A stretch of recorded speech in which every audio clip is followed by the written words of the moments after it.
All right, this time we mean it, Sarah. Okay, so I'm starting now, right? They Do can see it. me. Everyone can see me now. Wonderful.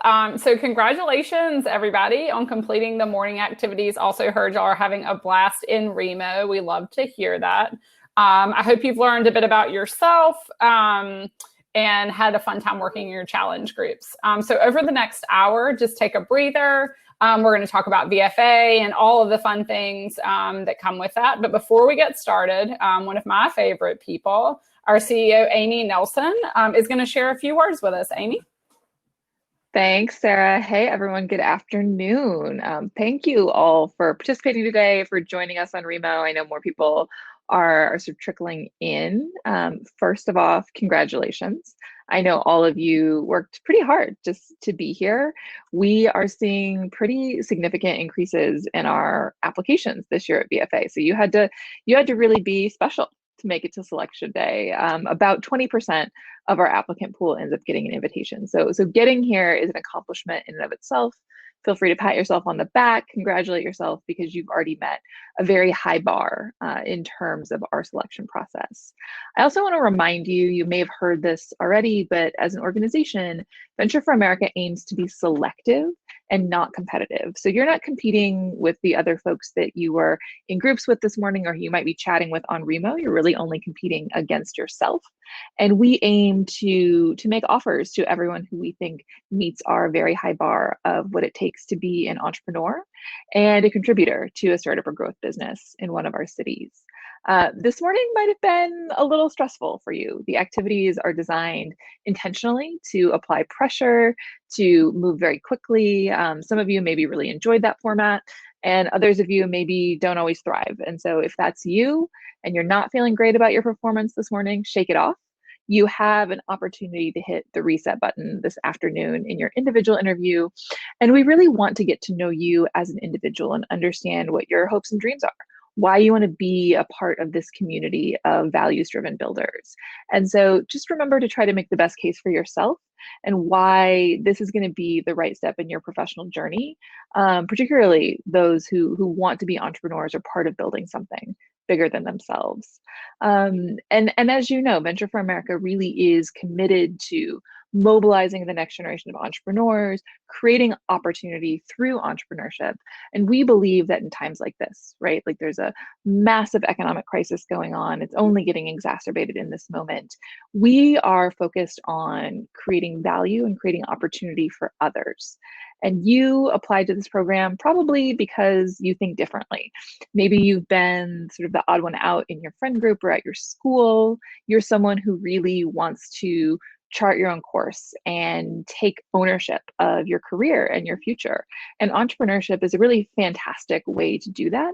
But we also think that the most successful entrepreneurs do so in community. And that's why we try to bring together an incredibly diverse group of individuals in terms of their experiences, their skills, their talents, their backgrounds, to work together to really be that generation of builders, because we believe that entrepreneurship is the best tool that we have for economic resilience.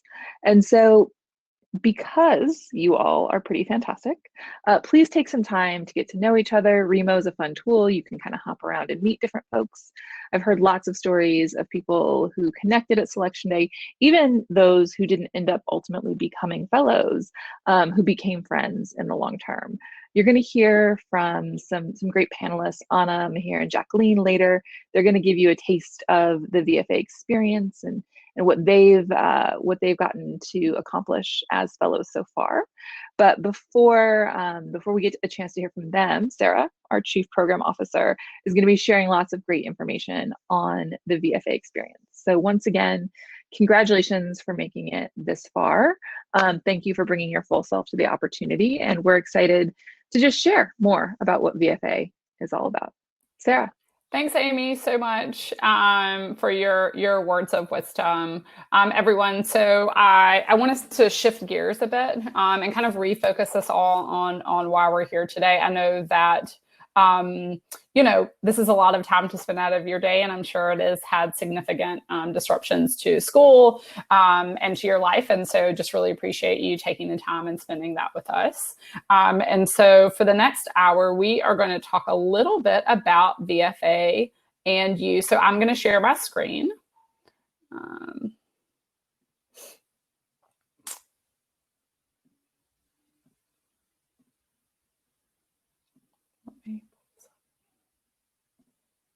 Y'all feel free to chat with each other in the chat. What is your favorite VFA city?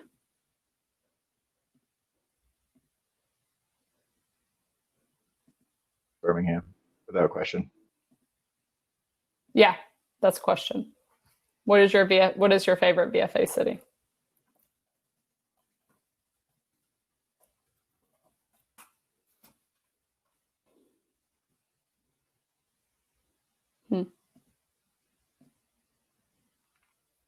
Okay.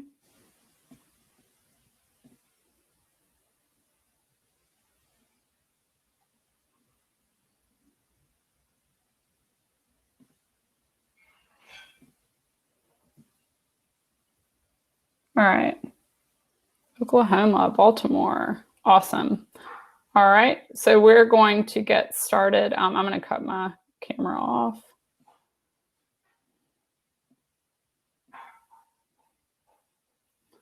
Okay, great. So we heard a little bit from Amy. So again, I just really want to ground us in the reason why we're here. VFA's mission is really centered around economic opportunity in our cities and providing you as future entrepreneurs with the skills and resources you need to create jobs.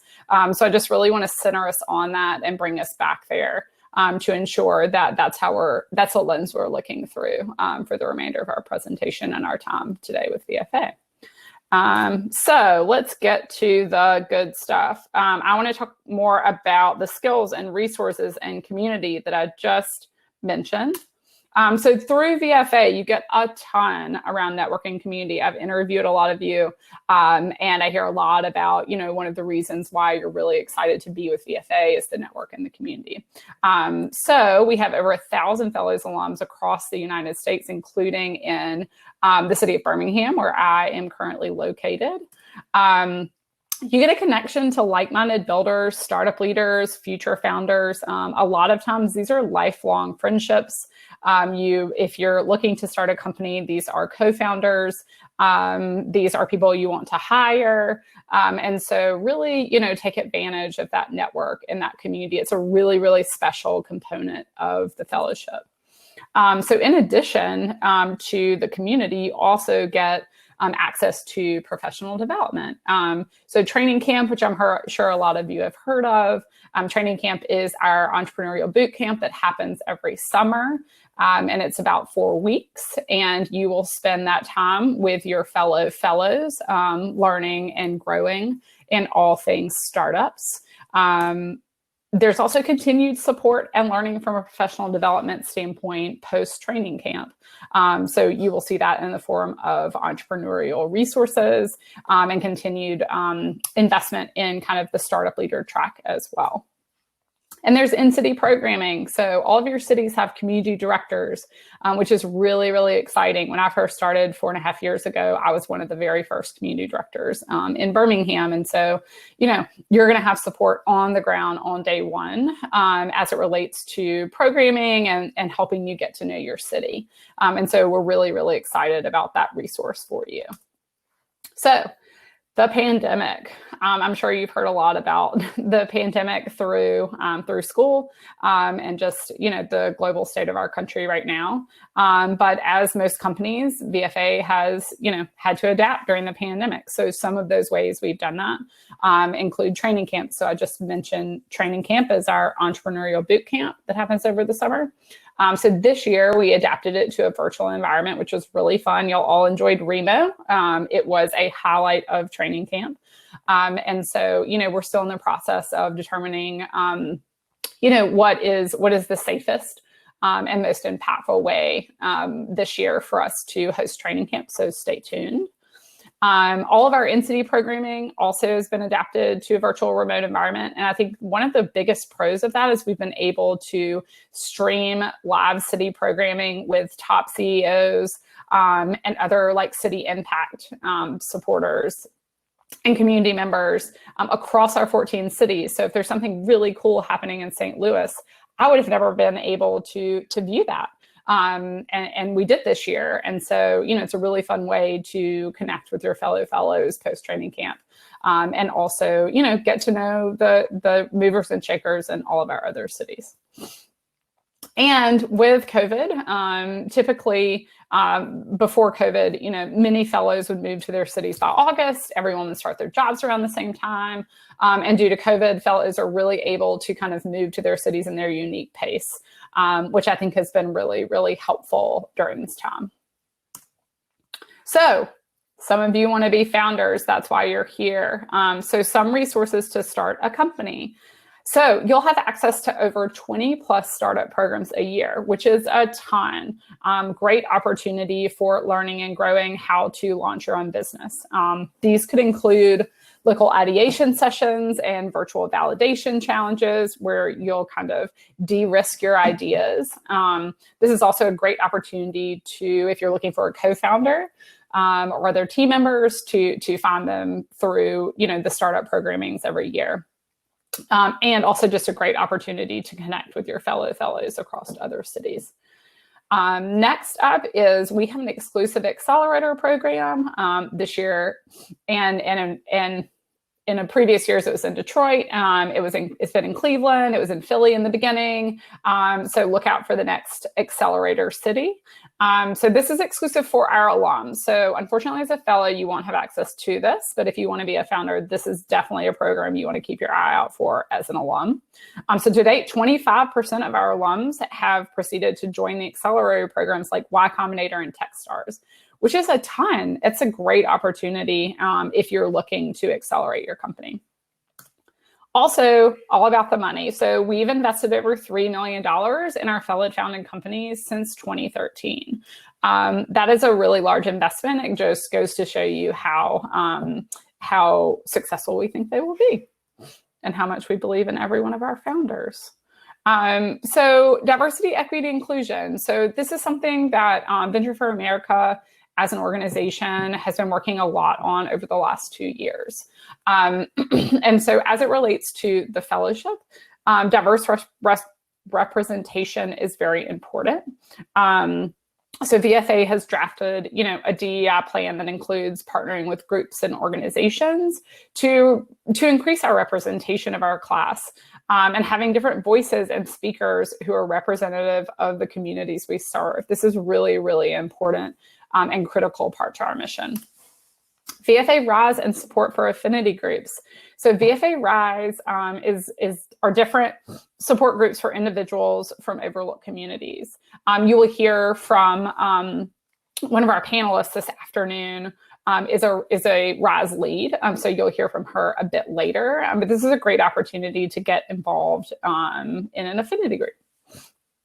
And then Operation 3 to 300. So this is, a project where we're fundraising dollars for women and women of color to become entrepreneurs.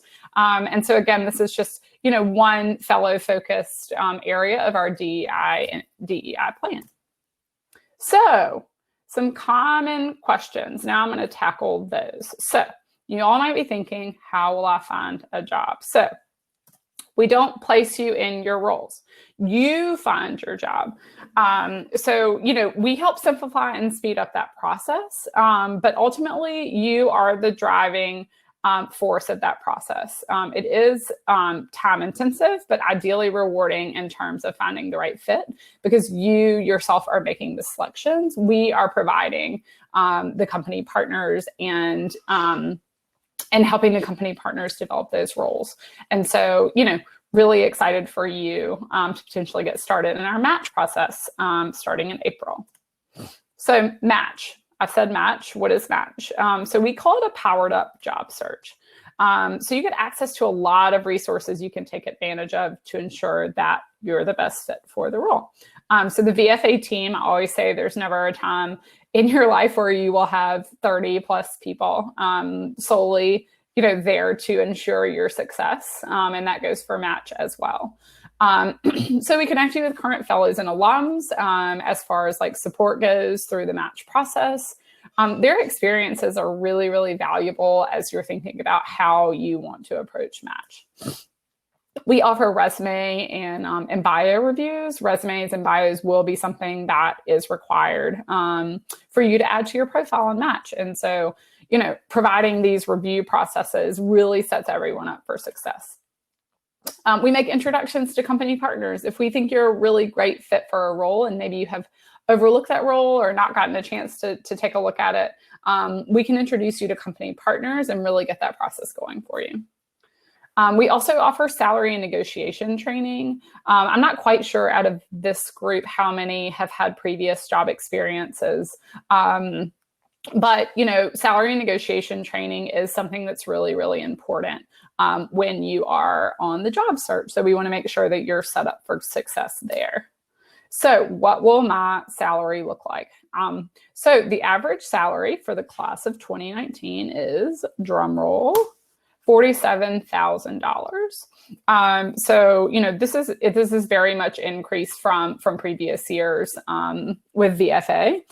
So this is a great average salary for the class of 2019 to give you an idea of kind of maybe a starting point for you. So the VFA base salary plus healthcare option and stipend is $38K. So it kind of shows you where the base salary is and then what the average salary is to give you a better idea as you think about salary and negotiation offers. And then the median salary for alumni, so it gives you an idea of kind of based on your salary now, where you expect to be in a median range as an alum. We're at $75,000, so not too shabby. So how does VFA actually source companies?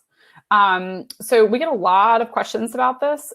There are a few indicators we look for as we're sourcing our companies that I'm going to share with you. So the first is really strong company culture. We recognize that culture is a really, really important piece to your well-being. And so we want to make sure that the company culture is really, really strong at your companies. Roles challenge you and allow you to grow. So we want to make sure that the right roles are on Match that are going to allow you to develop professionally. Stage and financial stability. So we want to make sure that the companies have the runway necessary to pay for your position. We would hate for you to get to a company and then, all of a sudden there's no runway. So, we're really, really try to be diligent about asking about the runway of the company before putting them on Match. Leadership has a track record of success. So we want to make sure that those that are at the top at the company really, are showing growth in whatever industry that they're working in, just so it gives us a little more confidence on their ability to hire a fellow. So what types of roles are available on Match? So fellows get jobs in a wide variety of roles and industries. So keep in mind that the vast majority of opportunities are going to be at for-profit and technology companies. So you can see, several of our most hired for roles are right here. This is a non-exhaustive list. It just gives you an idea of kind of, what most of the roles are going to be on Match. So account management, operations, sales, biz dev, things like that. So these are some of the roles that you can see on our Match. But, other roles can include content creation and data and analytics. And even CEO in training. So, there's usually something for everyone on Match. So what industries are available? So, over 20 industries here. There are a few that you might see a bit more of, like healthcare and medtech, software and technology. These probably aren't surprising to you if you are familiar with the startup space. But, all of these will be available in some form or fashion each year on Match, but just kind of, this gives you, pretty exhaustive list of what you can expect. So in addition, there are far more companies and opportunities than there are fellows. So last year we had over 580 opportunities from the beginning of Match in April. So just remember that as you're thinking about, what type of role, what type of industry, that will be really, really important so that you can, really start off Match day one, kind of having a focused approach. So aren't startups risky? So one of VFA's credos is there's no courage without risk. This really helps shape our fellowship culture. So by taking this risk to join VFA and work at a startup, you will have so many opportunities to learn and grow and have autonomy and creativity in your role. And so this is a really, really important credo to remember as you're going through the VFA process. So what comes after VFA? So say you get into VFA and you're a fellow and you're kind of wondering, well, what do I do after VFA? So there are really three main paths that VFA alums have taken. So you can work full-time on your company, like Danielle Devins. She's a 2018 fellow and co-founder of Bold Exchange. You could become a leader in a startup. That is also a path. So if you don't want to be a founder, that's okay. You can also be a leader in a startup in one of our cities. Like Alex Persky Stern, he's 2013 fellow and COO at Waymark. And he's only a 2013 fellow and he's already a COO. Or you can take your skills to a larger tech firm like Molly Adair, who's a UX designer at Amazon Web Services. So, there are a lot of different, opportunities here. 60% of our alums really remain in the startup world, which is great. And so, that would be a great path for you as well. So what's next? So before we go into questions, I wanted to end with some next steps, and closing thoughts. So our timeline for today. So you'll receive a decision within 2 weeks. If given an offer, you'll have 2 weeks to decide.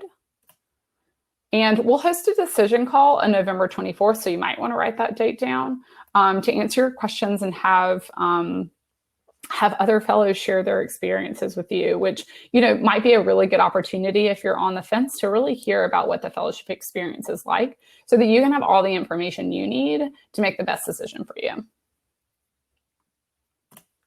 So onboarding and Match. So kind of what does this timeline look like?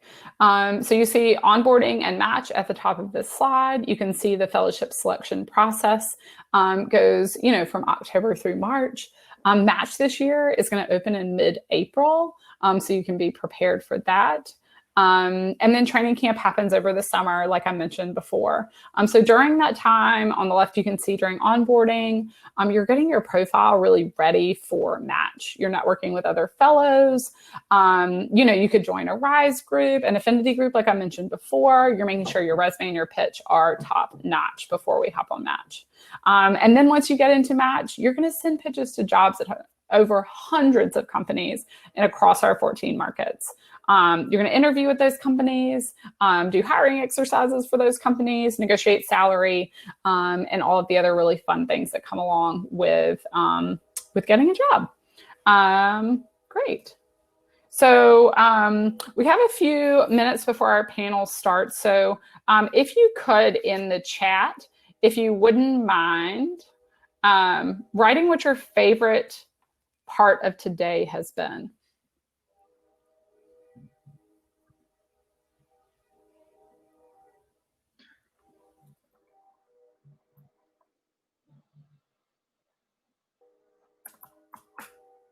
Sarah, there are a couple of questions in there too, if you want to take a look at those in the Q&A panel. Yep, I sure can.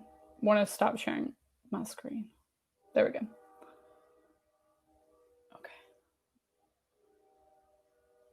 Yep, so one question I have: in light of the pandemic and being recent graduates, would we receive any relocation assistance? So we are working on that. Yeah, we had assistance this year, financial assistance this year for fellows. We're hoping to have it next year as well, TBD, as to how much funding that will be. But relocation assistance is also, an opportunity for you to ask your company. And that sometimes also is a benefit on the table from the company, especially during a pandemic. Next question, given the pandemic, do you think the number of match opportunities will be similar, less, or more than last year? We actually had so many match opportunities this year, which was surprising, as you would think during the pandemic. But no, they've been pretty similar to years past. So I would expect them to be the same, over 500 opportunities. So, that's really, really exciting during a pandemic for us.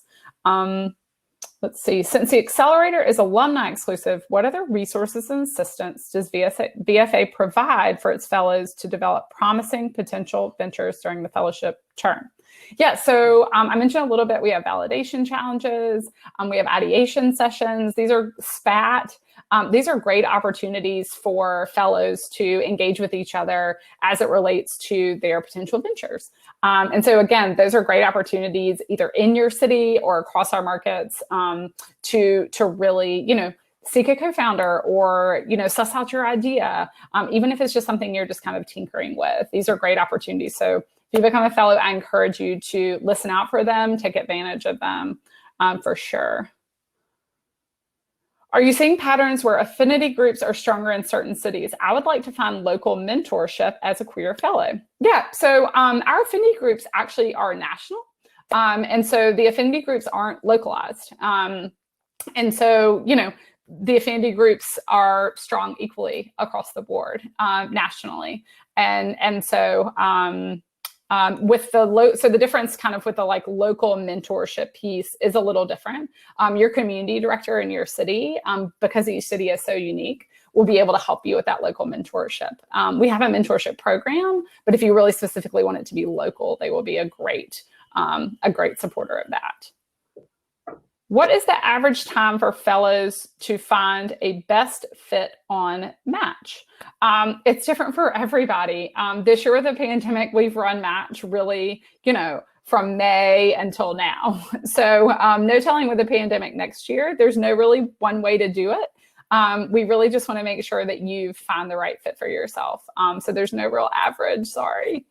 Let's see. How big is the VFA organization and what's the structure of the org like? Yeah, so we're roughly 30 people, give or take every year.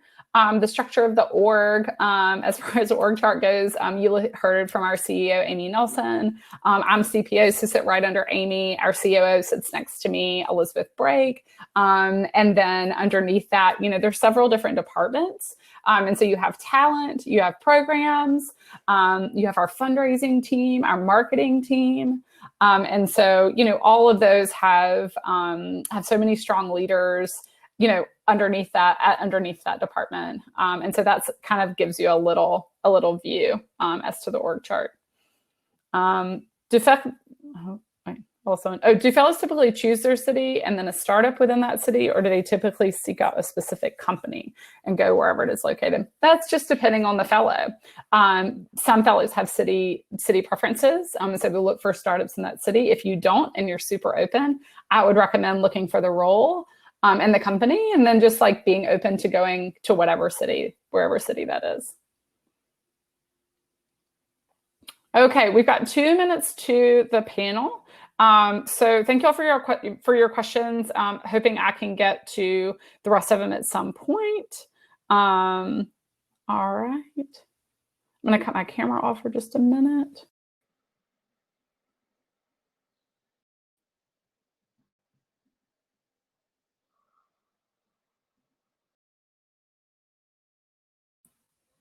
All right, everybody, I'm back. We are waiting on our panelists to hop in. Hey, Mihir, how are you? Hey, doing well. Doing well. Well, welcome. I'm digging the microphone. That is Thank you. Wonderful. Yeah, it looks super legit. It looks really like you're on a radio station. There's Jacqueline. Hey, Jacqueline. Hello. Do you like Mihir's his microphone? I told him it looked like he's at a radio station. Yeah. It's so professional. That's what I thought too. So we're waiting on Anna. Maxon's sending her the link, and then she'll pop in. Yeah, so we've got all of our participants from Selection Day here with us, even though we can't see them. They can see us, as I learned earlier when I was in here talking. So thank y'all so much for joining. So before Anna gets in here, why don't we just kind of start out with just some quick intros. So I'll let you introduce yourself, just kind of, your name, what city you're in, what's your job, and we'll get started there. Cool. I'll go ahead and get started. Hi, everyone. My name is Jacqueline. I am in Cleveland, Ohio, and my job is I'm a product engineer for a medical device startup. Awesome. Mihir? Cool. My name is Mihir. I am from and currently in Chapel Hill, North Carolina, but I'm working out of a startup based in Philadelphia called Renify. It's a fintech company in the mortgage business. Awesome. Okay, cool. So we'll get started, and Anna will pop in when she gets her link. But I would love for you each to tell us about your VFA story. Like, why did you choose VFA? Like, how did you get here? And just share a little bit with us about your experience. Yeah, so I'll go ahead and get started. My VFA story is perhaps a little untraditional. I was really struggling during my senior year to figure out what I wanted to do. And I actually ended up going through the consulting process, the interview process. And while I was there, my mentor, funnily enough, recommended VFA, and the application was due like 2 days later for the first round of essays. VFA just instantly caught my attention. I had worked at a couple of startups before, and I decided to do something kind of wild and tell them about like my dreams to work in accessible technology and do all these different things. And the response that I got was positive. I made it to the next round, and I think the biggest thing for me was VFA's encouragement of people who dream big. And so that's why I'm here today. Thanks, Jacqueline. Mihir, you want to go? So in college, I spent a lot of my time working in nonprofit or startup teams, either on campus or for summer internships and stuff like that. But I was not really aware of any opportunities post-grad that let me do that sort of thing. Most of the time, I was a business minor, and most of the opportunities I heard about at school were, those like big companies that everyone knows about in consulting or in finance or in tech. And so I just wasn't aware of opportunities in startups until I heard about VFA. And I knew a few people at UNC who had done VFA. But never really had direct exposure to it until my senior year when I went to a few info sessions and stuff like that. So it just felt like a no-brainer once I figured out that it was actually an option, because I really wanted to work somewhere where I felt like I was having an impact every day. I think it's really important for me to wake up and know why I'm going to, start work. And most of the startups that I have heard about through VFA and have had the opportunity to interview with the last few months before I started working was, offering an opportunity that gave me exactly that. So it just felt like a total no-brainer. Becoming a third panelist. Anna, you don't know anything about Chapel Hill, do you? So we're gonna have our third panelist introduce herself. Just tell just a little bit about like what city you're in, where you went to school, and what your job is, where you working. Excellent. Thanks so much, Sarah. Sorry that I'm a little late, y'all, but I'm Anna Soul. I am a 2019 fellow in Birmingham, Alabama. Like Mihir, I am a Tar Heel. So I graduated from UNC with a degree in public policy and economics, and I now work at probably the least traditional VFA company, being Alabama Power, so a regulated monopoly utility. But I work on their innovation team, doing particularly connectivity work, which has been incredibly meaningful and like, I don't know, great exposure during this like really difficult time of the pandemic. So I just tried through public-private partnerships to advance access to broadband services throughout the state of Alabama. And so VFA has just been like a tremendous opportunity. I don't think I ever would have found myself working in this role and, you know, having such a direct impact like so early in my career on, you know, projects that really matter and that are shaping the landscape of the communities that we live in and also that we serve. But kind of like Mahir, I was introduced to VFA through Chapel Hill because so many people that I really admired and, you know, were in organizations with turned to VFA, and I just knew that they thought really intentionally about their career and how to like apply their skills to, again, like community impact. So I wanted to do what they were doing because they were quite impressive people, and I'm so glad I did, and I've never looked back. So thanks.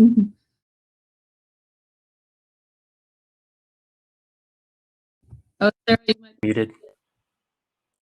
Off script a little bit. I've got some Q&A that I developed, but that's kind of boring. So I'm going to go off script and I'm going to pull questions from the Q&A from our candidates, right? Because that's who we're here to kind of tell our stories about. So for each of you, what do you think is the most important when considering working in a startup?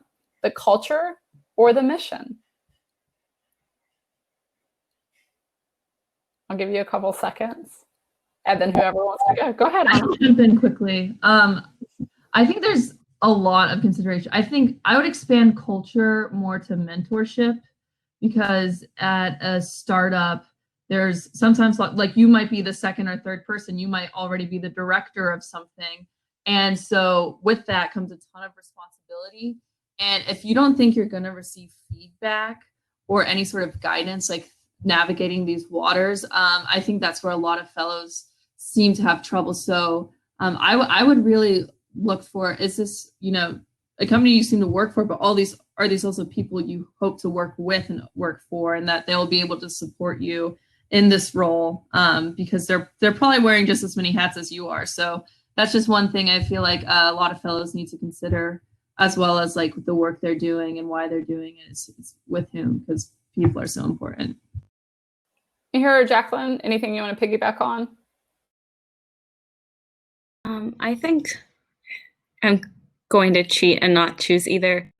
I think that mission oftentimes informs the work culture. So in my particular job right now, I'm working at a company that develops surgical devices. And so much of what we do day to day is that mission-driven component. So going back a little bit to what Anna said as well, finding a culture that really lives to its mission, and making sure that everyone who's at your company is aligned. I think that that's one thing that's really easy about startups is no one starts working somewhere because they want to struggle. Everyone's at a startup because they truly believe in the mission and in the power of what they're doing. So I think it really depends on, you know, when you go into Match, trying to find a company that has that spark for you, where you find that mission alignment and you feel like you'd feel good working there every day. I love that. Mahir, anything to add? Not too much. I think those answers pretty much cover it. It's definitely a balance, like they're saying. You know, there's no right answer. There's no easy answer either. There's just a lot to consider, and throughout the interview process, you're gonna have to really weigh those things. The best advice I got was just before the Match process really began, before we started diving into all those opportunities, figure out non-negotiables. You know, like what are things you want to go into this process knowing that you need, or that you really would prefer, you know, whether it's location, whether it's the actual work you'd be doing, whether it's the mission, whether it's how big the team is, whatever it is, right? Figuring that out for yourself would greatly benefit how efficient you are in the process and how much the process actually benefits you. Great. Well, let's continue on with that, with like the match experience. That's a question that we get from, as you can imagine, fellows, from a lot of candidates. So talk to me a little bit. Mihir just kind of mentioned a little bit about his match experience and how he approached match. Jacqueline and Anna, do y'all have anything different, like the way that you approach match or your match experience? Pros and like rooms for growth, or things you wish you would have done differently, or things that scared you going in that like weren't as scary when you got in there. I know everyone has such a unique match experience, so I would love to hear from y'all on your experiences.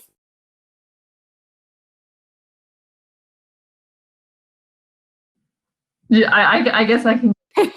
Don't fight for it. Yeah. No, matches.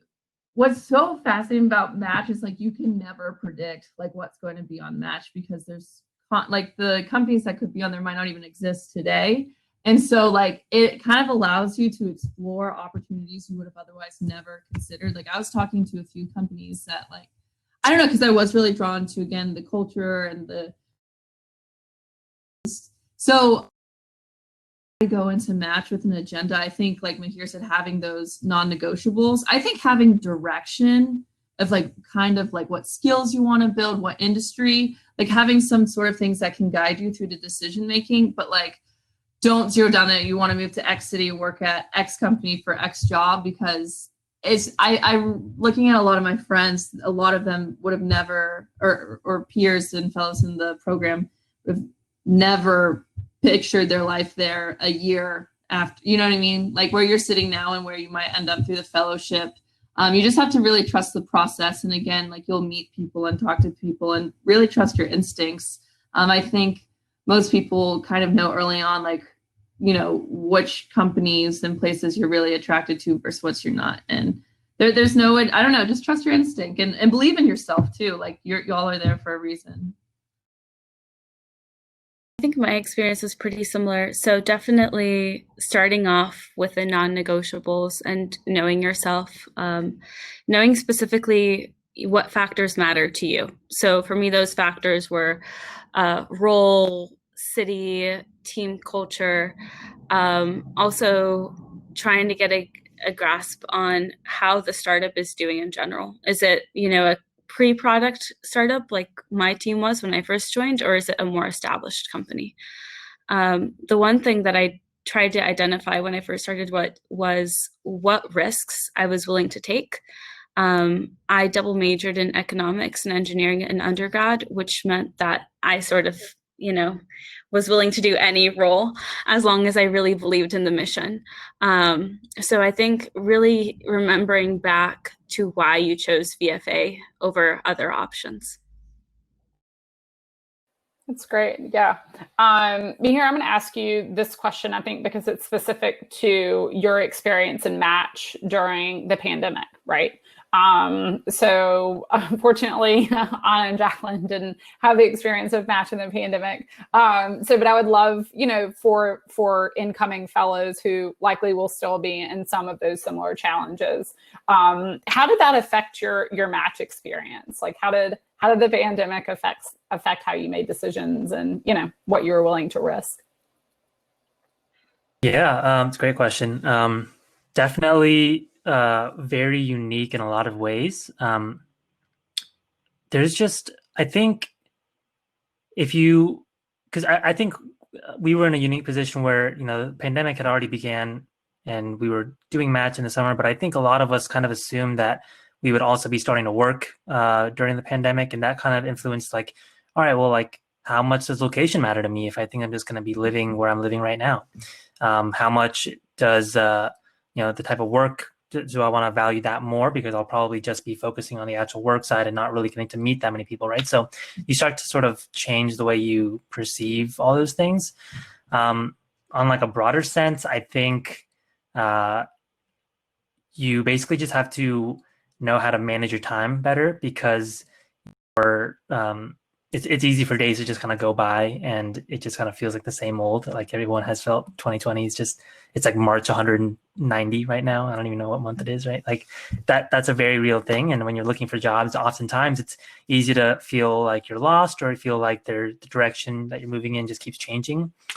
Getting used to that feeling and just being okay with being uncomfortable in those situations. I think that's huge. And understanding that everybody in your class or your cohort of VFA is going to be in the exact same boat. So just knowing that you have the community to rely on and being able to share resources like that was also a really big deal. That was a little broad, so if anyone has any follow-ups. Oh yeah, I'll get it. I'm monitoring the Q&A, so if they've got follow-ups, I'll make sure to ask in the end. So what were you most nervous about? And I guess you're in Chapel Hill, but what were you most nervous about moving to your new city? Right, I would be nervous moving to a city where I had likely maybe seen once or twice for the most part, not knowing that many people other than those that I'd met during training camp. So, what were you most nervous about, and how did you kind of overcome that when you got there? Like, was it different than you expected? And did your feelings shift as you got there? Mine is quite simple. I was born, raised, and schooled in Southern California, and I'm living in Cleveland, Ohio, that has weather. So that was definitely one of the things I was most apprehensive about. Honestly, I just have taken it by the horns, if you will. My first winter wasn't as bad. My coworkers gave me a lot of answers that I had already gotten research for. Everyone looks after me in the office and tells me when there will be weather. It's become a company joke at this point. And then in addition to that, just being in a completely new environment, I've taken advantage of how beautiful the Northeast is. So I've now realized that Cleveland is like incredibly well oriented in the US. You can road trip lots of places, including multiple national parks. So while weather and like being in a new part of the country was one of my, initial mental challenges, I think it's now become part of what I have enjoyed most about the fellowship. I love that. Anna, do you have from Chapel Hill to Birmingham? Yeah, so I actually really wanted to move to Birmingham, and I wanted to work in a southern city just because I am a Carolinian. I love the Carolinas, and I also think that the South is growing in really interesting and diverse ways, and I wanted to be part of those conversations. And what really attracted me to Birmingham was just like the collective energy and the collaboration that was going on in the city, and that they were inviting fellows to participate in the conversation. And so a fun fact about Birmingham, it was the only city that pitched VFA to come. And so there's a lot of community buy-in. And so I just really felt the support. And so that helped significantly with the transition, because there's a really strong fellow presence, which I was really looking for, that community network and that peer support.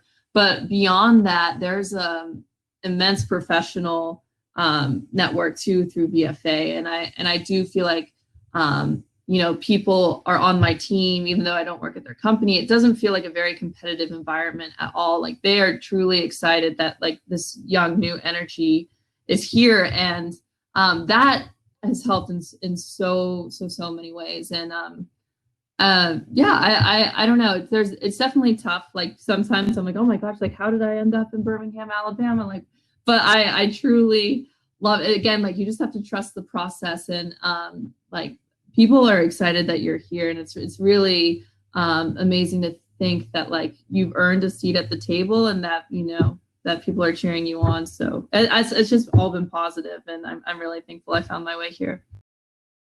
I'm in Birmingham. So Mihir, did you make it to Philly, or did you stay put in Chapel Hill?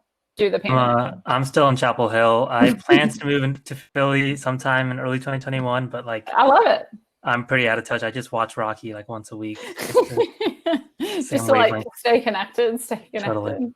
Are y'all working in office or remotely? Mihir, I know you're remote. Jacqueline, are you remote? Anna, are y'all remote or in office? I'm remote. Okay. Right now, so I you are in. Yes. You can see are there other fire people usually, or is it just kind of like singles mingling? It depends on the type of work we're doing. Sometimes different types of engineers will come together, but We try to keep it under 4 people at one time in the office. Okay. Do y'all, do your companies share with you at all kind of, when they might transition back to everyone in office? Like, is there chatter about that, just to give the candidates an idea of like the real world business space, remote versus in person? My company has no plans to bring everyone into office at this point. Yeah, it'll probably be a few months before I'm back in office as well. So just I'm preparing to work remotely. But thankfully, and I feel like this is true for most VFA fellows who have been remote, just like the nature of a lot of like start position to continue working, continue growing, work in a remote work environment. So yeah, lucky for. Yeah, absolutely. So the candidates want to know, what do you think, what is the most, like, the thing you enjoy most about VFA? Like, what is the thing that like keeps you coming back and keeps you engaged? All 3 of y'all obviously are on the panel. You're very engaged. Jacqueline and I work on the RISE stuff together. Anna's in Birmingham. Mir, I saw your Pechakucha and it was amazing. So I know that all 3 of you are very talented and engaged. And so I wonder kind of just like, what is that thing about VFA? You can say community, you can say that, but like give me a little depth on that. The people, I think. So community. I was looking through my Snapchat stories, which is kind of embarrassing, but like looking from a year ago, and I just all of like July to August, which is our training session. I would find like Snapchats of me bragging to my friends back home about who I had just met. And it wasn't necessarily like that these were names you would like recognize. It's just the stories that would come learning about people. I think everyone at VFA has 1 or 2 things they're extremely passionate about. And it could be everything from like CBD coffee is one of my friends, and that's a startup, to this friend that I met who was like in charge of a huge legislative victory for undocumented students in Michigan. So it's just the people that really keep me going. Regardless of what your interests are, you know that you'll find a community that energizes you to be at your best potential as well. Great answer. Thank you so much. And I kind of hit on this. Yeah, it's like your peer network, but being a VFA fellow in a way kind of puts like a gold star by your name. And so, like, again, like the respect I've received as like a 23-year-old professional, like it shocks me. I was like, I don't know who I fooled, and it's really because I'm a fellow and because they know that like this is top tier talent who's like really intentional about the work they're doing, and who like again gave up other opportunities to help build community and be a part of the community. And I feel the significance of that, and it's something that like I don't think should be taken for granted. And you definitely get what you put into the fellowship. Like you can be as involved as you want to be, but like people really like every get to know is like 1 degree of separation away, because like again, the multiplier of the network, like everything does feel within reach. And as someone who's just so eager to learn and know that, we're so young in our careers and our entrepreneurial careers. And again, like in our network being like a very community-based network, I have friends in New York where they like want to meet the next person in one specific industry, where I feel like I have connections with people who are doing very unique, very interesting things who I otherwise would have never had the opportunity to meet. And without VFA, they would have never even noticed me as well. So I don't know. It's an amazing opportunity. I echo everything they said. I think my experience for VFA has been very influenced by the pandemic, because obviously the training camp happened this summer completely virtually. And so I think everybody was looking forward to hanging out in person for a month, but adapting to an online format, get to know people over Zoom and make connections with people who you hope to maybe be co-founders with one day, or at least share, some sort of entrepreneurial livelihood with them. It's very unique. I think there's two aspects to it. You know, the idea that you can now have a group of 200 people who are looking to be entrepreneurs or at least go down some sort of entrepreneurial path is incredibly encouraging, because I think it can be pretty scary otherwise if you're taking on something like that seemingly alone.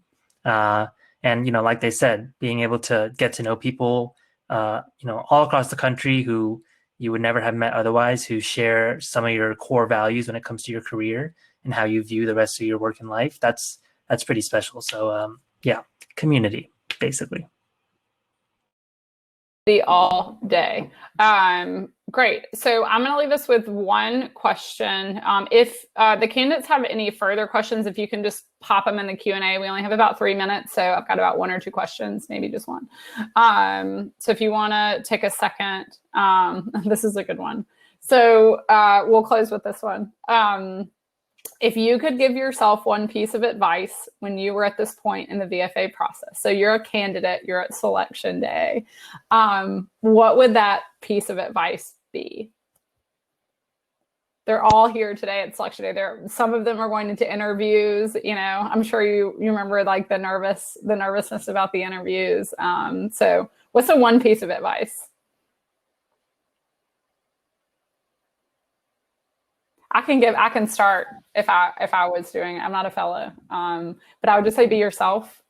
Like it's really simple. Don't try to be something you're not, and just be that during your interview. That's what I would recommend. I'll go next because I was gonna say be authentic. That's exactly what came to mind. Alluded to this entire time, not a specific person is selected as VFA. Giant misnomer, and the people we're talking because they're so true to themselves, they're true to their ambitions and their values. And I don't know, I think fellows just have a great way of just letting that shine. And so I would just you know, let people take you for who you are and celebrate who you are. So like, you all made it this far for a reason. Like you guys are awesome. So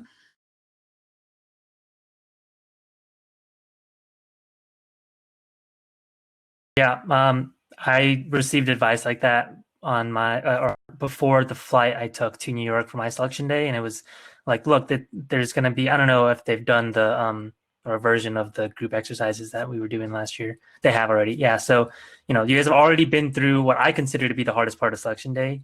So this next part, for those of you who are interviewing now, it's really for you to just shine as who you are. So echo everything they said, and don't hide any aspect of yourself that you're proud of.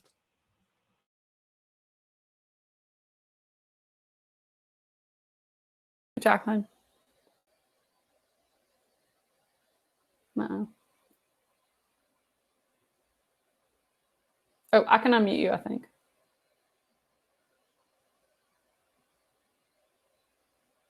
Oh, I don't know. Jacqueline, do we lose you?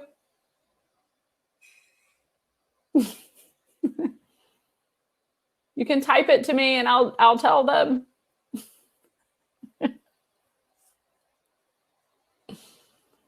So as Jacqueline is typing, we are going to close up this session. Thank you to all of our panelists.